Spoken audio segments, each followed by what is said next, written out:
Back to Canelo, we've mentioned Billy Joe Saunders. It looks as though, I mean, that's the fight. Yeah. Considering he signed a 2-fight deal now with Eddie Hearn and Matchroom Boxing. Obviously, the first one being Avni Yildirim. I think it's, I mean, we sat here and said that there was no way that Teofimo Lopez would beat Vasyl Lomachenko, but I'm going to go out there. Different, yeah. Yeah, slight difference. I'm going to go and put my head out there and say I don't see Avni Yildirim pulling the upset against Canelo. So, in theory, that leads us to Canelo versus Billy Joe Saunders, which was actually supposed to happen last Cinco de Mayo, by all accounts. Has your views on that fight changed at all since it could have potentially been last year? No, I still think Canelo's a huge favourite in almost every department. I can't see how Billy wins, and I'd love to see him win as it goes, but I just can't see it. I think he can be awkward and causing problems. People will go back to Lara or Trout, southpaws that have caused him trouble. But he is. He's almost like he's not the same person anymore. No.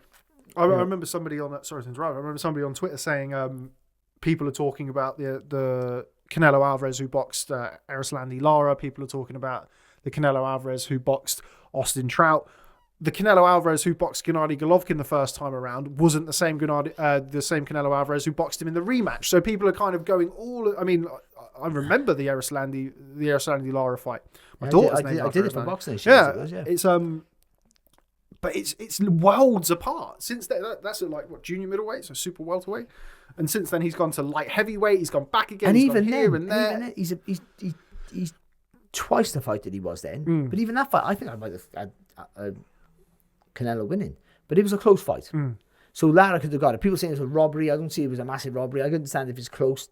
No, and I couldn't argue giving it to Lara. Maybe I did give it to Lara. I scored it for Lara, but I can't remember. But either way, it wasn't. He didn't wipe the floor with him. So it wasn't like, oh, just do what he did and you win easy. And also, he's not the same fighter as Lara. You also, I was going to say, you also underestimate. I think, and I'm not going to detail. I think Erislandy Lara was a 7-time Cuban national amateur champion, former world amateur. I think gold medalist or silver medalist. Yeah, but I think Billy's a better fighter as a pro. Yeah, potentially. Yeah. But a boxer. But it's he'll have to be the very, very, very, very best. I mean, better than we've ever seen before. The move performance is what we all go back to, but that was December 2017. And there hasn't been no build on that. That's the worry. No, you get that was his coming out party to the world, that fight. And even though you can pick holes in everything, stylistically it was made for him. But he could still punch. He was still dangerous, and you have to take that punch away. And he did that with his feet. He was beautiful, and he did everything right. And he listened to Dom Ingle in the corner, and he kept him calm. And they only give him 1 or 2 instructions to get carried away, and they all kept pulling him back all the time. Stay focused, stay focused. And he was punch perfect. The movement was great.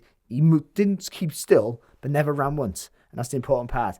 So he always had a good balance, but he could land with decent weighted shots. So he's not a puncher, but he punches with enough power, even at the highest level, to stop you from walking through him. And that's very important. I think he'd do that with Canelo. No, he wouldn't hurt Canelo, but Canelo wouldn't be able to walk right through. Canelo's got also, by the way, he might have the best chin in boxing. Yeah. Him and Golovkin are juggling which one who has the best. So, yeah, but I still think Canelo would get close to him, would wear him down, the work ethic, the ring smarts and all that, and the movement. He's not as fleet-footed as Billy Joe Saunders, but his footwork is equally as good, but just in a different format. You're right in what you're saying. This is ridiculous. I don't understand. Specifically with regards to the Devil Lemieux performance being, being over 3 years ago now, being kind of 3 years and 3 months or what have you ago. I'm just going to run you through the list of opponents since then for Billy Joe Saunders. Monroe Jr. No, so that was before. What? He's not always right. Charles Adamu, which was of course his comeback fight, I think, which was technically at cruiserweight. Shifat Asufi. I was there. Marcelo Esteban Caceres. Oh, that was a YouTube fight, wasn't it? Yep, and Martin Murray. Yeah. Now, since in the same span of time, Canelo Alvarez has boxed Gennady Golovkin, Rocky Fielding, as we mentioned, Danny Jacobs, Sergey Kovalev, and Callum Smith. And will have also boxed Avni Yildirim at the end of February. So he's more active.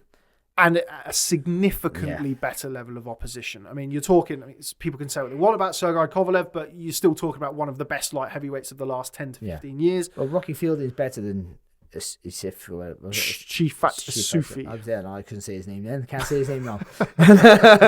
So the comedy on that fight, I was like, knock him out, Bill, so I have to say his name. But yeah, he's better than him, you know, and that's probably the easiest fight that he had. There was, in my opinion, there was some similarities, I thought, between Caleb Plant's performance against Caleb Truax and Billy Joe against Martin Murray. I thought both of them looked very sharp the first 4 rounds, but again, it got to that kind of, okay, well, I'm winning this fight pretty easily. I think Billy Joe, around 6-7 rounds, started to sit down on his shots a little bit more. But I think once it became apparent that Martin was obviously in a similar mold to Caleb Truax, as a very experienced, very hard man, you know, wasn't going to go anywhere, then we saw kind of the last 3 or 4 rounds, which was a little bit sparring session-y. So those 2 performances I felt were actually quite similar. Actually, them two's a good fight. Yeah. Actually, I don't think it'd be I think that's definitely one for the purists. Yeah, it wouldn't be a great TV fight, but it'd be more entertaining than what you think, to be honest. Because Billy would really make it. I think Plant would have to be on the offensive.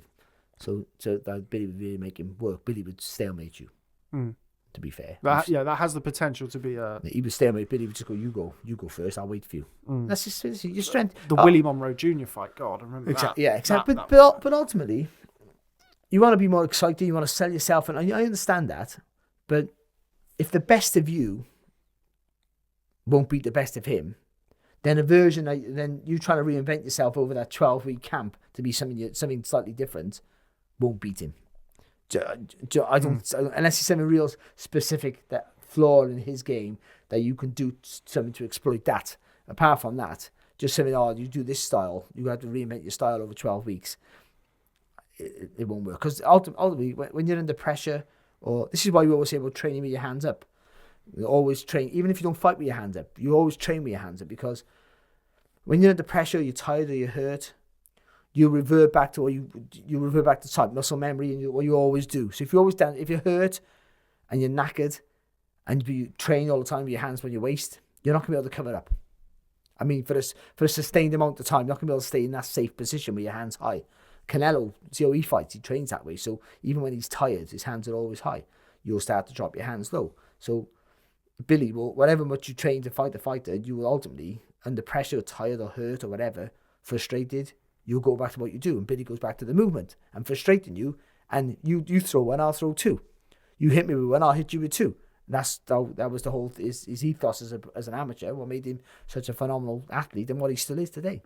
Inactivity is the biggest curse in boxing, and he's had it. And I think that, Matt Macklin says the word momentum, he gets stick for it. He says it all the time in commentary. But he's right so often, that momentum in it, because he knows, and momentum in a career is so important, and it is, because your peaks are very high, but they're very pointy, they're very steep, so they come down quick. You don't stay in your peak forever.